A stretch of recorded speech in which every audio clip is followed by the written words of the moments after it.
be doing it, you know. I'm gonna turn this on, okay? Oh, it's Okay. on? Okay, it's on. Alright. Tell me when We're good to go. we're good to go? Yep. Alright, Cliff. What's up, brother? How you been? I've been doing all right. You know. So, where you from? Well, I'm from more East Central Texas, you know. Gunbarrel City. Gunbarrel City. Yeah. Cedar Creek Lake. Yeah. I know That's it. well. I used to That's it. go fishing out there. Oh yeah, they got excellent fishing. Catfishing's great. Yeah. My grandma lived up there. Cat and bass. Yeah. Bass too. When the sand bass are jumping. Yeah. Mm-hmm. So, give me a brief description of your childhood. My mom and biological dad, they split up when I was like 7, you know. Right. And my mom moved us out to, me and my brother and sister out to California, you know. And when I was 10, she married this guy who was wound up being my stepdad, you know. But he was real abusive, you know, not sexually, but mentally and physically abusive to us when we was younger, you know, me and my brother mainly, but also, you know, my mom too, you know, because I seen him beat my mom a lot, you know. And, you know, that made me swore never to hit a woman, you know, and I've stuck by that. I never have laid my hands on a woman, ever, you know. And I'm 61 now, you know. So, when did you start getting involved in like substance abuse? Or like When I was 10, when he started abusing me and my brother, you know. And, you know, first I started out with, you know, marijuana, you know, buying 4-finger bags of Colombian gold for $10, you know. And, you know, I was smoking weed before I was smoking cigarettes. Yeah. You know. Over in Gunbarrel City, huh? No, not there, in California. In California. Oh, okay. Because that's where I grew up at, was California. I was born in Dallas, but I was raised in California. How'd you end up in Austin? I got divorced, took everything I had, including my son, went to prison, had no place else to go when my sentence was done, and I knew Austin was the best place to come because they were more liberal, you know, known to be more liberal and you know, stuff. So, you know. Have you been able to get some help and some services here? Like, Oh yeah, I have. You know, I mean, because I have a record, you know, it's a lot harder. You know, but you know, really, it shouldn't matter. See, my thing is with this housing stuff, is that yeah, even though I do drugs. Still, I mean, you know, I'm fucked up, you know? I'm fucked up in the head because of shit that happened, you know? I mean, you know? But, you know, it just makes it so hard, you know? I don't want to be under anybody's thumb, you know? I don't like the authority figures, you know? You know what I mean? Being watched over and shit all the time, you know? I don't need that. I'm 61 years old. You know, fuck. Let me live my life. How old were you when you started using crystal meth? Let's see. I really didn't start using meth till I was about 40. And then it wasn't really meth. It was that old school peanut butter bathtub crank, you know? Yeah. She knows. Yeah, speed. Yeah. Shoot, man. You know. Yeah. Were you banging it or smoking it? Just smoke. I've never banged. Never. So what do you think about the crystal meth or the ice now compared to back then? It ain't worth a shit now, really. I mean, they put too many chemicals in it to take take out what it was originally designed to do, you know. And but you know, I mean, it's people like me, you know, who's used to doing stuff like this, you know, doing you know, meth and shit, you know. We still try to reach for that high, you know, still hoping to find that one person who's gonna sell some stuff that actually compares to what used to be, you know. And it doesn't though. It's just not around anymore. No, It's just not. It just doesn't exist. No.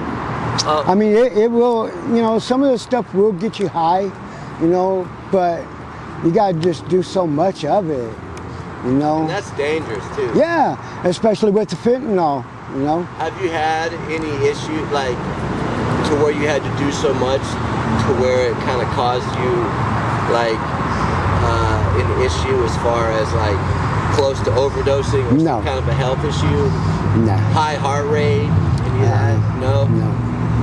I never let myself get that far to it, you know. I look at it as if it doesn't control me. I control it, you know. How long have you been homeless? 5 years. How has crystal meth affected your I think it plays a part in me not. I think it plays a part in me not getting housed, you know. And that, along with, you know, my prison record, you know, and stuff, you know, I think all of it combined together plays a part in me not being able to get housed, you know. Plus, you know, I don't want to be put up in a motel where I'm under guard, you know, where they can come in and room anytime they want, you know, and all of that, you know, and go through my stuff. If I want that, I can stay out here. You know, what'd you go to prison for? You know, I've been to prison several times. This last time, I don't really want to say, you know, but CDC, California Department of Corrections. No, Texas, here in Texas. Did you hit any of the hard units or? I've been on quite a few of the harder units, yes. Yeah. Coalfield, Beetle 1. Yeah. You know, Ferguson. Yeah. What have you seen? How have you seen crystal meth affect the community in Austin today? How has it affected? Crystal meth in Austin is like just about the number one besides heroin, you know. Heroin has gotten a lot of people killed here and OD'd here. It's all fentanyl now. Yeah, you know. And, you know, I hated to see that because one of them was a good friend of mine, you know, that OD'd on it, you know. And, you know, his name was Waco, you know. Tall, skinny black dude named Waco, you know. But it's just everybody in the city, you know, just about, you know,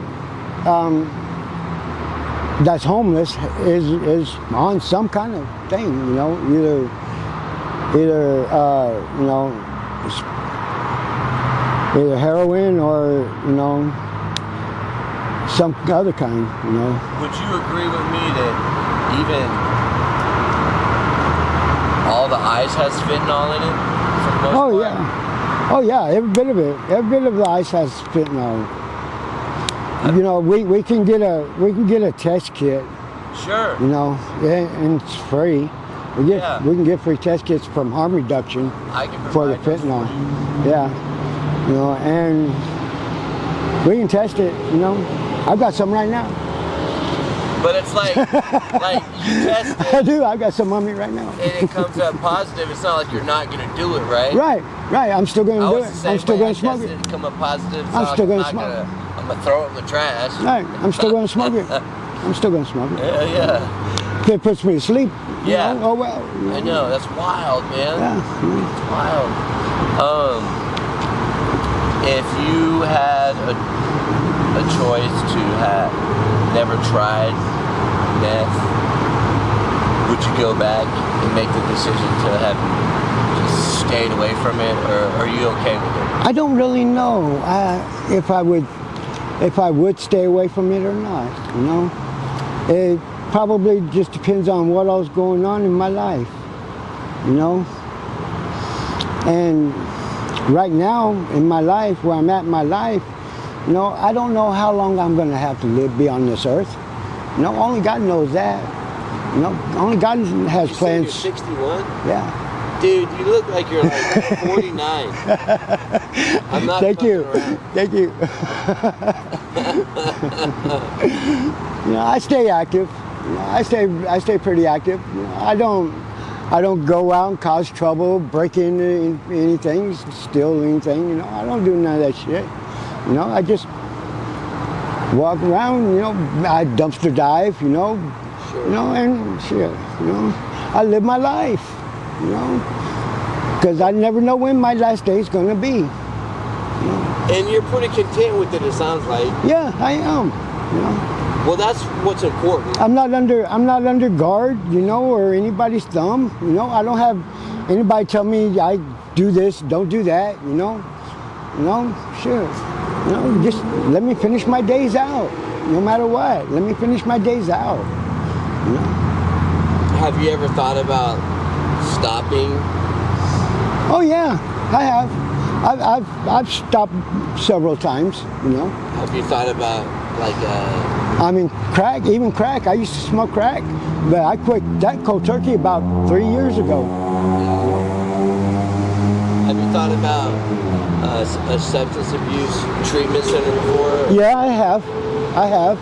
You know, I'm quite familiar. and Like yeah, 8 or something. yeah. You know, I would go to one. I really would. I would go to one. You know, if I knew that I wouldn't be under, you know, constant guard, you know, or lock and key or whatever you want to say. The reason I bring that up is because nowadays, for the most part, when you're done with your treatment, they make sure that you have a sober living house to go to. Yeah. You know what I mean? Yeah, right. And then you can, you know, that they have plenty of organizations to help you pay your rent. Yeah. And then, you know, you can get a job, and I mean, the sky's the limit. You can get your own place, you know. After But see, I'm in January. I'll be 62. You know, and I'll be able to get my early retirement. yeah. You know, so you know that's one thing I'm holding out for. You know. We can help you with that too. Yeah. So, do you think that the crystal meth today is much more dangerous? Yes, it is because of the fentanyl. You know. What have you seen as far as it being dangerous in the community? Like, More people have OD'd on it. have you seen it kill people? Well, I don't know if they've been killed because of that necessarily, or just because they've shot too much. You know, because most of them that OD are shooters. You know. Right. You know, so. If you had one thing to say to the person who might go down that road that we've gone down, drugs, crime, living fast, what would it be? If they were thinking about, you know what? Try to get out of it if you can. Set your mind to getting out of it. You know, that's the only way you're going to get out of it, is to will it in your mind. You know, because your mind is the most dangerous thing. Hell yeah, Clef. Man, it's been nice catching up, dude. You want to do a 6-month follow-up interview? Sure, you bet. Badass. Yeah. Man, it's been nice seeing you. So we'll do a follow-up in the next few months, brother. Okay, yeah. You got that'd be any great. shout-outs? You want to give a shout-out to anybody? I want to say hello to everybody and anybody who knows me and who sees this, even some of my children. And everybody have a blessed day. Thank you. Love.